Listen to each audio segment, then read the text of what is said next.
अहो अरे तुम्हाला बायको आहे का हो? असं का विचारते? असं का विचारते? कधी असं वाटत नाही कौतुक करा बायकोचं?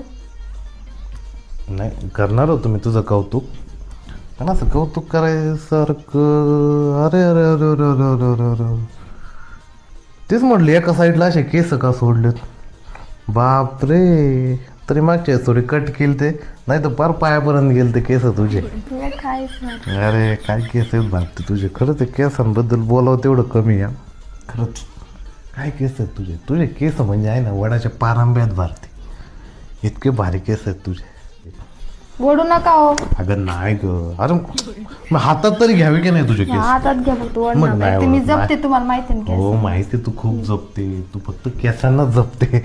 माझं तर काय घेणं ते असं. काय अगं म्हणजे केसांबद्दल बोलतोय ग, तेच म्हटलं.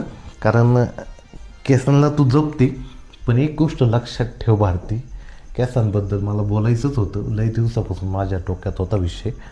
फक्त आहे ना हे जे केस आहेत ना तुझे सिल्कीत आणि भारी आहेत, फक्त तो आहे ना ज्यावेळेस जेवण स्वयंपाकघरामध्ये असते ना, स्वयंपाक करते त्यावेळेस फक्त ह्या केसांचा बुचुडा बांधित जा. म्हणजे काय होतं माहिती आहे का, ते केस आहेत ना ते प्रत्येक एखाद्या भाजीमध्ये येतो. कधी एकदा तुला माहिती ना, आठवड्यातून 2दा-3दा तुझे हे केस आहेत ना, 1-2 केस एखाद्या भाजीत दिसतात मला.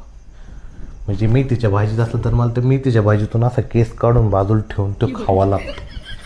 केस नाही भाजी खावं लागतं. शेवटी अन्न आहे ना फेकून देता येत नाही. 25-30 रुपये गड्डी झाली मेथीची, खावं लागते, आता पर्याय नाही. फक्त केसांचा बुचाडा बांध बाई. मला तुझ्या केसांबद्दल असं काही वाईट बोलायचंच नाही, फक्त तेवढं जरा जप बाई. हां, मी परत आता सारखं सांगणार नाही.